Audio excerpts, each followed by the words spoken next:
कि नहीं क्या करोगी पढ़ के, बेटी हो 10 तक पढ़ लिया, हो गया अब ख़त्म, जाओ हो गया शादी कर लो।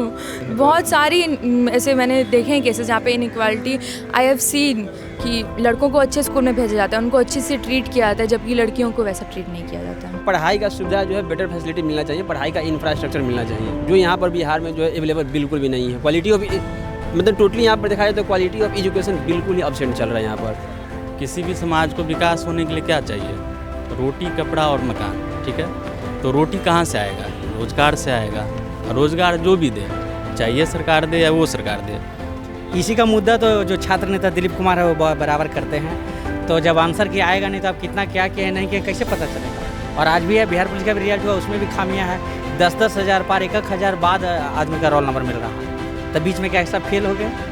युवाओं में एक जोश बढ़ गया है, जिससे सब कोई को लग रहा है कि इस बार सभी जो भी बेरोजगार है वो रोजगार के प्रति अपने अग्रसर रहेंगे। इसलिए हम लोग तो तेजस्वी जी को चाह रहे हैं कि अगला बार शासन में आए, 25 में तेजस्वी रहे। 5 साल इनको दे के देखिए।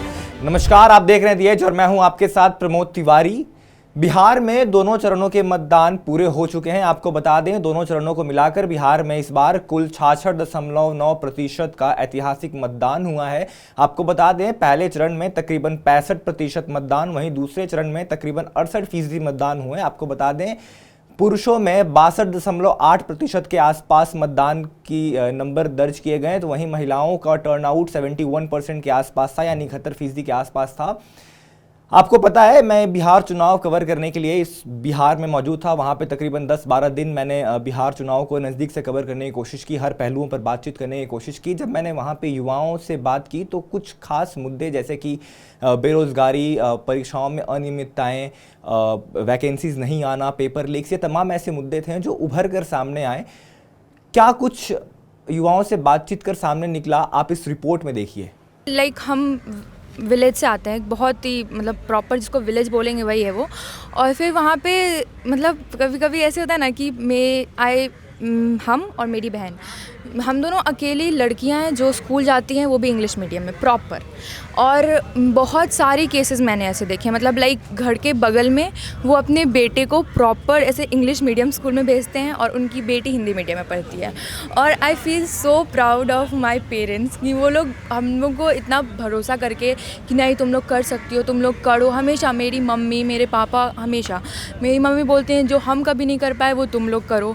और सच में, और जब हम ये बोल रहे हैं तो हम 100% ये सच बोल रहे हैं कि हमारे गांव में से कोई भी लड़की ऐसे बाहर पढ़ने नहीं जाती है कि चले जाओ इंग्लिश मीडियम स्कूल में प्रॉपर अच्छे से। कोई किसी को तो पढ़ाई ऐसा होता है ना, पढ़ाया भी नहीं जाता है अपने घर में कि नहीं क्या करोगी पढ़ के, बेटी हो 10 तक पढ़ लिया, हो गया अब ख़त्म, जाओ हो गया शादी कर लो। लेकिन नहीं, हमेशा मम्मी पापा बोले कि नहीं अपने पैर पे खड़ा हो जाओ, तो I feel very proud of that.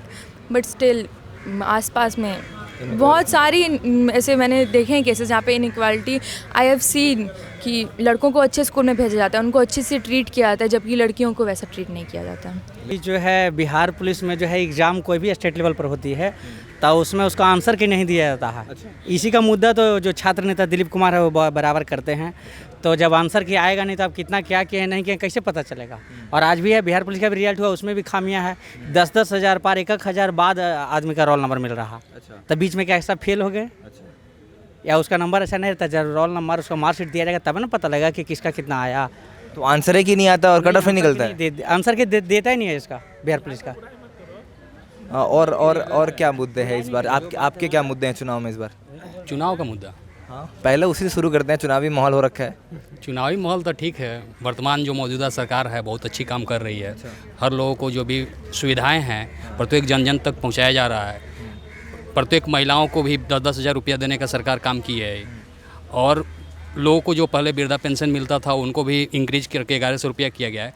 माने किसी भी तरह से सरकार हर व्यक्ति तक प्रत्येक व्यक्ति तक अपना जो भी लाभ देना है प्रत्येक व्यक्ति तक दी है। इसी लाभ को देखते हुए हर लोग इस बार चुनाव दे रहे हैं। अच्छा, आप जैसे आपने बताया कि बीपीएससी की तैयारी कर रहे हैं, अभी जो शिक्षकों की भर्ती होनी थी TRE 4 की, मेरे ख्याल से बीपीएससी में तो दावा किया गया था कि तकरीबन 1.5 लाख भर्तियाँ निकलेंगी, और निकली सिर्फ 20-22 हज़ार वैकेंसीज़। अगर एग्ज़ाम होता है तो पेपर लीक हो जाते हैं, परीक्षाएं नहीं होती, कम वैकेंसीज निकलती हैं। ये मुद्दा है बिहार में? देखिए कम वैकेंसी निकलती है बाहर, जितना ही रिक्वायरमेंट होगा उतना निकलेगी। उधर सरकार की काम है जो कितना बहाली देना है कि नहीं। तो वो दी 25,000 या समथिंग दी थी। तो इस पर सब लोगों को लड़का सब एकजुट हुए, बोले जे बहाली मास आए, मतलब लाख बहाली आए। इसके लिए वो लोग आंदोलन किया। लेकिन जितना बहाली आ रही है उसके लिए तैयारी करना चाहिए, एग्ज़ाम देना चाहिए। जो बचेगा फिर अगला बार निकलेगा एग्ज़ाम। बहाली एक ही बार अगर सब ले लिया जाए फिर तो ये नहीं होगा, टर्न बांटा जाएगा। जैसे अभी 25,000 दिया गया, फिर दिया जाएगा, फिर दिया जाएगा, ऐसे दिया जाएगा तो ठीक ही है, कोई ख़राब तो नहीं है। ये बात है, इसका सबसे बड़ा एजुकेशन है।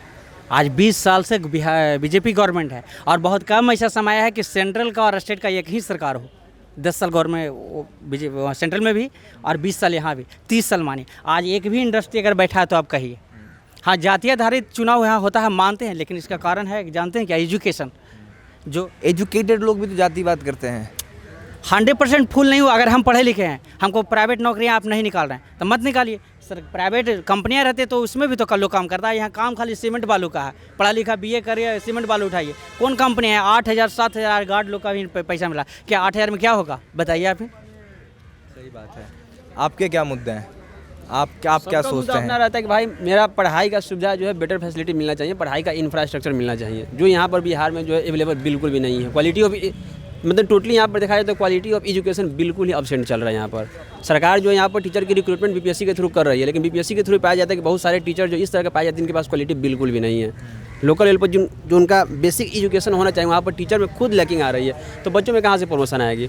ये बिल्कुल एकदम लैकिंग। हम लोग का प्राइमरी एजुकेशन से ही हमारा एजुकेशन सिस्टम काफ़ी एकदम ख़राब चल रहा है, जिसकी वजह से जो है मिडिल लेवल पर, सेकेंडरी लेवल पर और हायर सेकेंडरी लेवल पर दोनों ग्रेजुअली जो है हमारा education system day by day जो है एक्सप्लॉयटेशन ही हो रहा है। ये इंफ्रास्ट्रक्चर के मामले में देखा जाए तो नीतीश कुमार से संतुष्ट है, इसमें कहीं भी कोई डाउट नहीं है।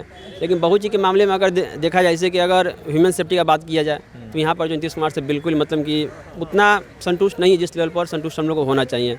एजुकेशन का बात किया जाए तो नीतीश कुमार अपना दिखाते हैं कि हाँ भाई एजुकेशन में हमने ये किया वो किया। आरक्षण मतलब कि महिलाओं को दिए, ठीक है। और आरक्षण देने से सिर्फ मतलब कि हर चीज़ में इंप्रूवमेंट मतलब कि नहीं हो सकता है।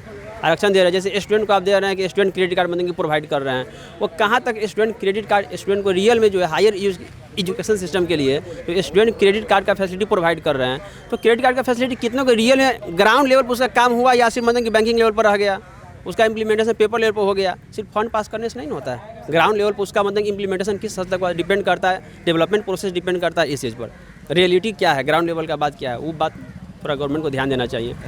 ये सही तो। जैसे देखिए एजुकेशन का सर, अभी बगल में यूपी है, यूपी का देखिए जो BEd कर रहा वहाँ से 60,000 में कर रहा है।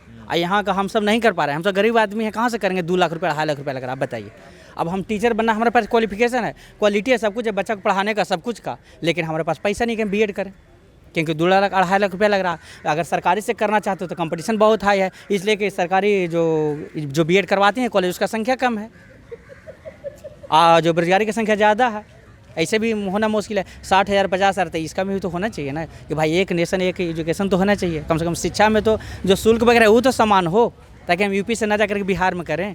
देखिए, बदलाव तो होना ही चाहिए, क्योंकि 20 साल जो नीतीश कुमार शासन के, उस शासन में बहुत ही स्थिति खराब रही, ठीक ना। खासकर छात्रों को लेकर उतना बढ़िया क्या बोलते हैं भविष्य छात्रों को नज़र नहीं आया।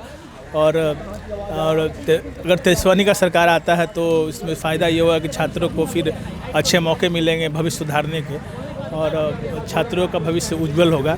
और सबसे बड़ी बात है कि नीतीश कुमार के राज्य में बिहार में जाति धार्मिक उन्माद बहुत ज़्यादा हो गया, खासकर देश में भी। और बीजेपी सरकार आई है, बीजेपी फॉरेन पॉलिसी भी हम लोग का ख़राब हो गया है।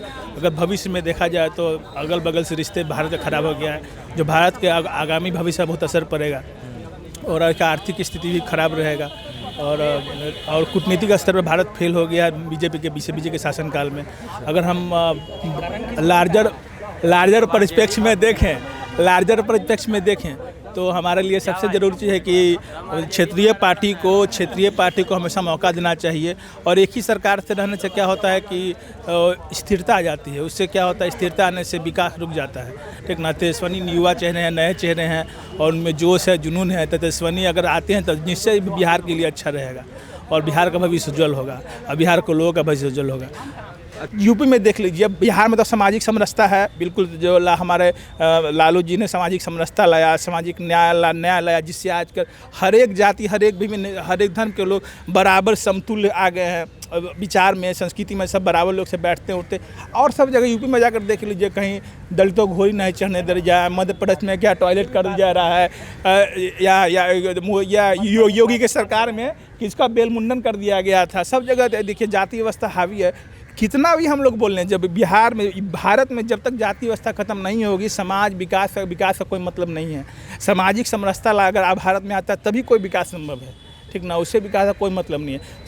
यही रोजगार मुद्दा है जो तेजस्वी जी बोले हर घर में एक नौकरी देंगे, उससे पूरे युवाओं में एक जोश बढ़ गया है, जिससे सब कोई को लग रहा है कि इस बार सभी जो भी बेरोजगार है वो रोजगार के प्रति अपने अग्रसर रहेंगे। इसलिए हम लोग तो तेजस्वी जी को चाह रहे हैं कि अगले बार शासन में आए, 25 में तेजस्वी रहे। 5 साल इनको दे के देखिए, जो भी इनके पिता द्वारा जो आरोप लगाया जाता है जंगल राज को मिटा देंगे, कि कोई जंगल राज मंगल राज होगा और सभी घर में एक को नौकरी मिलेगा, हर एक परिवार में एक नौकरी सभी को मिलेगा। और जितने भी मतलब 20 साल से हम लोग तो शासन देख लिए, हम लोग बच्चे से देख रहे हैं नीतीश कुमार के, कहाँ किसी को रोजगार में प्रति अग्रसर हुए कि हाँ हम रोजगार दे पाएंगे। मगर अभी हम लोग तेजस्वी जी को देख रहे हैं, बोले हैं कि हर घर में रोजगार देंगे, इसलिए हम लोग चाह रहे हैं कि इस बार पूरा युवाओं जितना भी है सभी एक, तो मतलब 2.5 करोड़ सरकारी नौकरी बिहार में 5 साल में 10,000 मिले, 15,000 के मिलेगा, मगर वो देंगे। मेरा क्या, जो सबका मुद्दा है वही मेरा भी मुद्दा है, रोजगार। पहला रोजगार ही होना चाहिए। किसी भी समाज को विकास होने के लिए क्या चाहिए? रोटी, कपड़ा और मकान, ठीक है। तो रोटी कहाँ से आएगा? रोजगार से आएगा। और रोजगार जो भी दे, चाहिए सरकार दे या वो सरकार दे, इस सरकार को पिछले 20 सालों से देख रहे हैं, ठीक है। साथ ही दूसरी बात, जब आधुनिकता बढ़ती है तो बहुत सारे चीज़ ख़त्म होते हैं, ठीक है। और तो बहुत सारे चीज़ ख़त्म होंगे ही, और जब एक लंबा ड्यूरेशन हो जाने के बाद जो सत्ता पक्ष होता है ना, उनको ये फिक्र नहीं रहता है, उनको तो ये पता होता है कि किसी न किसी तरीके से मेरा सरकार फंड हो ही जाएगा, ठीक है। तो वो ज़मीनी स्तर पर एक्चुअली और क्या इनोवेटिव, जिसको रचनात्मकता बोलते हैं ना, रचनात्मकता नहीं कर पाता है, कुछ नयापन नहीं आ सकता है। तो नयापन आने के लिए ओबियसली है कि किसी दूसरे पक्ष को आना चाहिए, और उसमें भी अगर विपक्ष है तो विपक्ष के को 2-3 जवाबदेही और बढ़ जाता है। इसलिए जवाबदेही बढ़ जाता है कि चूँकि वो तो एक विपक्ष में है तो उसके पास बहुत सारा नॉलेज है, मतलब एक्सपीरियंस है उस चीज़ को। और दूसरी बात है कि उसे सत्ता में रहना है, तो जब तक वो काम नहीं करेगा तो सत्ता में बना नहीं रहेगा। तो ये सबसे बड़ा उसके लिए प्लस पॉइंट है, या फिर हम लोग कह सकते हैं कि उसकी गारंटी है, जो कि हम लोग मतलब उसको उस पर बिलीव कर सकते हैं। तो ये सुना आपने बिहार के पटना से युवाओं की बात। उनका ये तमाम युवाओं से मैंने बात की और तमाम युवाओं को ये कहना था कि बेरोज़गारी जो है वो बिहार की एक जटिल समस्या है, और जो बेरोज़गारी, जो पलायन और जो युवाओं की नौकरी की बात करेगा, हम उसको ही वोट देंगे। और कुछ लोगों का ये भी कहना था कि चूँकि नीतीश कुमार को बहुत साल हो गए और अब एक नएपन की आवश्यकता है, अब बदलाव की आवश्यकता है, इसलिए हम एक नए चेहरे की तरफ रुख करेंगे। और ये बात भी सच है कि बिहार में जो जाति है वो एक वास्तविकता है। जातिगत भेदभाव कह लीजिए, जाति के नाम पर राजनीति कह लीजिए, या फिर सामाजिक हाशिए पर खड़े समाज की बात कर लीजिए, ये तमाम चीज़ें जो हैं बिहार की राजनीति में एक मुद्दा है, और इन सब का व्यापक असर बिहार के चुनाव पर पड़ेगा। अब जनता किसके सिर पे ताज बिठाएगी बिहार का, वो हमें 14 नवंबर को पता चलेगा। फिलहाल इस रिपोर्ट पे इतना ही। देश और दुनिया की तमाम बड़ी खबरों के लिए दी एज को देखना ना भूलें। कैमरा पर्सन सुजीत कुमार के साथ मैं प्रमोद तिवारी, बिहार, दी एज।